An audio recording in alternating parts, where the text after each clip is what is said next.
Worldwide Rob joining us. Rob Perez, senior NBA producer for the Action Network.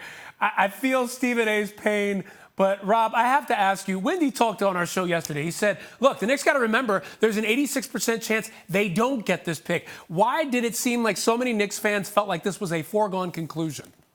First of all, the absolute disrespect to R.J. Barrett there with that montage. Not like he wasn't the #1 recruited player coming out of high school. Thank you. The comparison here is simple. The Knicks fans thought we were getting a PlayStation Christmas morning, and we got an Xbox instead. But when you think about it, there are a lot of people out there who get nothing. You should be thankful for what you got, even though there is a sense of being unfulfilled. Was Zion the goal here this entire time? Sure. But what R.J. Barrett does is it locks in a third player guaranteed. We don't even know if it's going to be R.J. Barrett, but that player is guaranteed to be in the top 3. That can be a franchise cornerstone if you decide to keep him, and is also good enough to potentially move to create this super team that the Knicks fans have thought is going to happen on July 1st.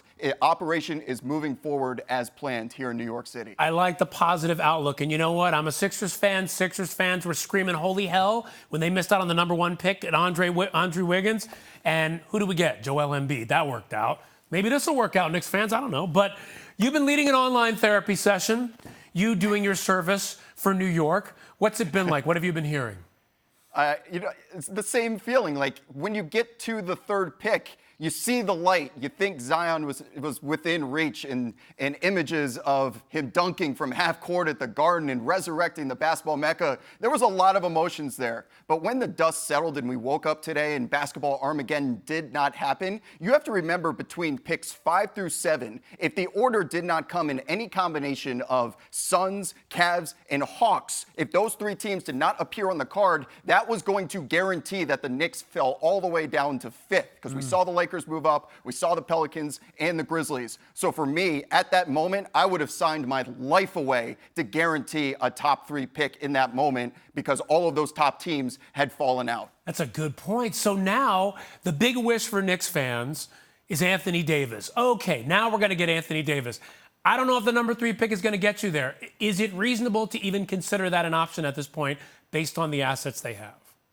I certainly think whoever the Knicks draft at 3, whether that is Ja or RJ, is a cornerstone piece that you can include in a package that revolves around Kevin Knox, Mitchell Robinson, Ntilikina, Dennis Smith Jr., and future first-round picks. But here's the problem now, is that the demand for Anthony Davis just went up. You have the Lakers, who are now equipped with their own top 4 pick. You have the Celtics, who may still be looking to make moves, and now the Knicks are in there as well. So if I'm the Pelicans and I'm holding Anthony Davis and Zion, bring me your best offers. Like, if they trade Anthony Davis at this point, you have to think the Pelicans are going to absolutely fleece whoever he gets traded to. But here's the good thing with the Knicks is it doesn't matter. You open up the books, because if you have Kevin Durant, possibly, Kyrie Irving, possibly, you do anything to put Anthony Davis on that team, because you are instantly a championship contender. And that's the reason why, whether they got Zion, Ja, or RJ, it didn't matter what they got. Kevin Durant is always going to be the headline here in New York. I like the attitude. Look at that. I was expecting you to be sad and dreary like all these other Knicks fans,